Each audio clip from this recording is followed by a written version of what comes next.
भक्तों, ओम नमः शिवाय। श्री शिवाय नमस्तुभ्यम। जय श्री महाकाल। जी हाँ भक्तों, क्या आपके भी घर में कोई ऐसा व्यक्ति है जिसका विवाह नहीं हो पा रहा? आप लोग बहुत ज़्यादा परेशान हो उसके विवाह को लेके कि आखिरकार इस व्यक्ति का जो विवाह है वो हो क्यों नहीं पा रहा। आपने हर एक चीज़ कर ली, हर एक चीज़ मतलब कर लिया, लेकिन अभी भी उस व्यक्ति का जो विवाह है ना वो होने का नाम ही नहीं ले रहा। तो ऐसे में कौन सा उपाय करें, क्या करें, आपको अगर समझ में नहीं आ रहा तो आपको परेशान होने की कोई भी आवश्यकता नहीं है। आज मैं आपके लिए ऐसे ऐसे उपाय लेके आया हूँ जिसको अगर आपने अच्छे तरीके से कर लिया तो अवश्य रूप से आपके घर का जो कोई भी व्यक्ति है, जो कोई भी सदस्य है जिसका भी विवाह नहीं हो पा रहा ना, तो अवश्य रूप से उसका जो विवाह है वो होगा ही होगा। क्या करना है, कैसे करना है, पूरा का पूरा आपको समझाने वाला हूँ और अच्छे तरीके से आपको बताने वाला हूँ। तो बस उपाय ध्यान से सुन के अच्छे से करिएगा जरूर। देखिए, आपको भी पता है कि पूज्य गुरुदेव की जो कथा होती है उसमें लाखों की भीड़ आती है। कैसे भीड़ आती है? लाखों की भीड़ आती है। और जब गुरुदेव की कथा में लाखों की भीड़ आती है तो वहाँ ज़्यादातर जो भक्त होते हैं वो क्या करते हैं, पत्र के द्वारा अपनी इच्छा और अपनी मनोकामना जो है वो गुरुदेव तक पहुंचाते हैं। तो अभी गुरुदेव की कथा चल रही थी। क्या होती है, अभी गुरुदेव की कथा चल रही थी और गुरुदेव की कथा में लाखों की भीड़ आई। अब जब गुरुदेव की कथा में लाखों की भीड़ आई तो वहाँ ज़्यादातर जो भक्त थे ना उन्होंने क्या किया, पत्र के द्वारा अपनी इच्छा और अपनी मनोकामना जो थी ना वो गुरुदेव तक पहुंचाया। अब जैसे ही गुरुदेव के पास पत्र पहुंचा और गुरुदेव ने पत्र पढ़ा तो वहाँ गुरुदेव ने देखा कि ज़्यादातर जो भक्त हैं उनकी क्या है, केवल और केवल एक ही इच्छा और एक ही मनोकामना है। क्या कि गुरुदेव, हमारा जो मतलब बच्चा है उसका विवाह नहीं हो पा रहा। हम लोग बहुत ज़्यादा परेशान है उसके विवाह को लेके कि उसका जो विवाह है वो हो जाए, लेकिन अभी भी उस व्यक्ति का जो विवाह है ना वो होने का नाम ही नहीं ले रहा। कृपया करके कोई उपाय बता दें ताकि उस व्यक्ति का जो विवाह है वो हो जाए। हमारे बिल्कुल भी कुछ समझ में नहीं आ रहा, कृपया करके कोई उपाय बता दें। अब जब गुरुदेव ने, हमने उसके पीछे मतलब क्या किया, उसका विवाह नहीं हो पा रहा, हमने बहुत ज़्यादा पंडितों को दिखाया, बहुत ज़्यादा उसकी कुंडली भी मिलवा ली, लेकिन फिर भी उसका विवाह नहीं हो पा रहा। मतलब रिश्ता बनते बनते अंत में आके रह जाता है। कृपया करके कोई उपाय बता दें।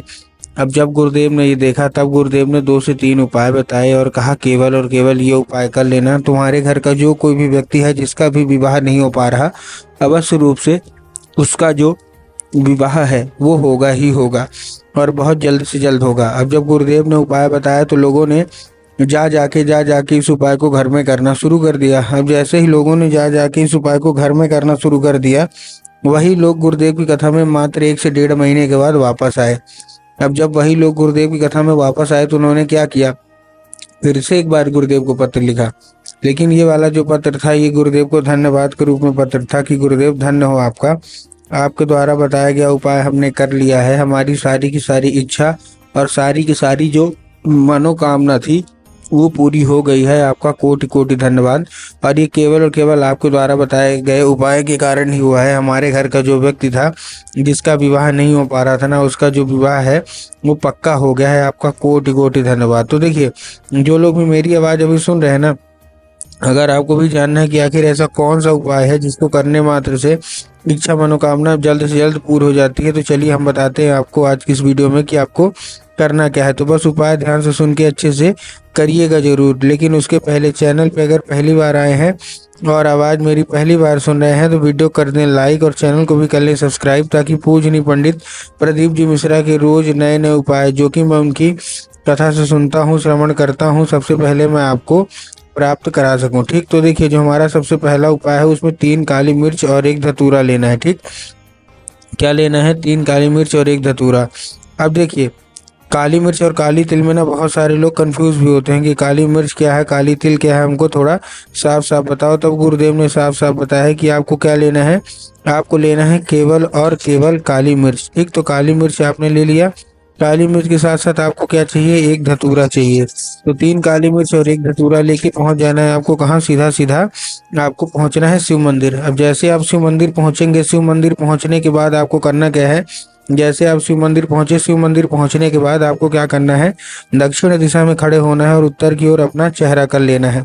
अब देखिए, दक्षिण और उत्तर में ना बहुत सारे लोग कंफ्यूज हो जाते हैं कि दक्षिण और उत्तर क्या होता है, कि हमको थोड़ा साफ साफ बताइए। तब गुरुदेव ने साफ साफ बताया है कि आप जिस भी शिव मंदिर जा रहे हो ना, उस शिव मंदिर का जिधर साइड जलाधारी होगा आपको अपना चेहरा उधर साइड करके खड़े हो जाना है। ठीक, खड़े हो गए। खड़े होने के बाद आपको करना क्या है, एक नाम लेके, कौन सा, महादेव का बहुत ही सुंदर सा नाम है श्रम्भेश्वर महादेव।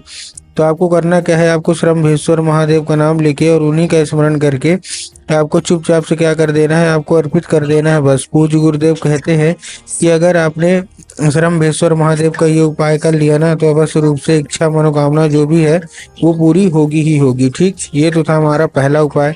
अब दूसरा जो हमारा उपाय हो 11 लाल फूल का उपाय है। इस उपाय में आपको करना क्या है, 11 लाल फूल लेने हैं और 11 लाल फूल लेने के बाद आपको करना क्या है, सबसे पहले आपको ध्यान रखना है कि जो फूल है वो फूल कहीं से भी कटा फटा ना हो, कहीं से भी खंडित ना हो, इस चीज़ का आपको ध्यान रखना है। ठीक, और फूल जो है वो एक किस्म का होना चाहिए, ये भी आपको ध्यान रखना है। बहुत सारे लोग गलती क्या करते हैं कि फूल ले तो लेते हैं, ठीक, लेकिन वो मिक्स फूल ले लेंगे, 2 फूल गुलाब के ले लेंगे, 3 फूल गुड़हल के लेंगे। तो आपको ऐसा नहीं करना है। जो भी फूल है एक किस्म का लीजिए। अगर गुलाब का ले रहे हो तो केवल केवल गुलाब के लीजिए, अगर आप गुड़हल का ले रहे हो तो केवल केवल गुड़हल के लीजिए। ठीक, ऐसा आपको करना है।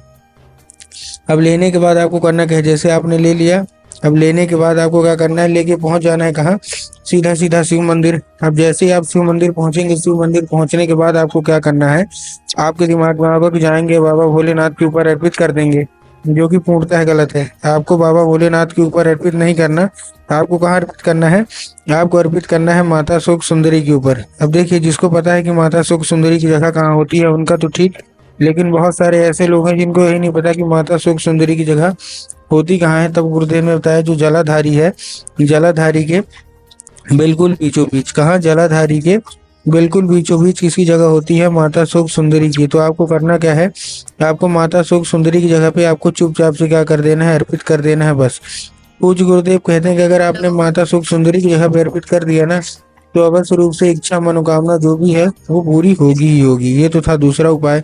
अब हम चलते हैं अपने तीसरे और आखिरी उपाय की ओर। अब हमारा जो देखिए जो तीसरा और आखिरी उपाय है, इस उपाय में आपको करना क्या है, केवल और केवल आपको लाल चंदन लेना है। और लाल चंदन लेने के बाद आपको करना क्या है, जैसे आपने लाल चंदन लिया, लाल चंदन लेने के बाद पहुंच जाना है सीधा सीधा शिव मंदिर। और शिव मंदिर के बाद अपने दाहिने हाथ की कोई भी एक उंगली से 3 बार बिंदी के रूप में टीका लगाना है। और 3 बार बिंदी के रूप में टीका लगाने के बाद उसको औषधि के रूप में मांग लेना है। ठीक, औषधि के रूप में मांगा। अब औषधि के रूप में मांगने के बाद उसको क्या करना है, 5 मिनट तक आप खड़े रहिए। और 5 मिनट तक आपको खड़े रहने के बाद आपको करना क्या है, जैसे आप 5 मिनट तक खड़े रहेंगे, 5 मिनट तक खड़े रहने के बाद आपको वही उंगली फिर से टच करनी है।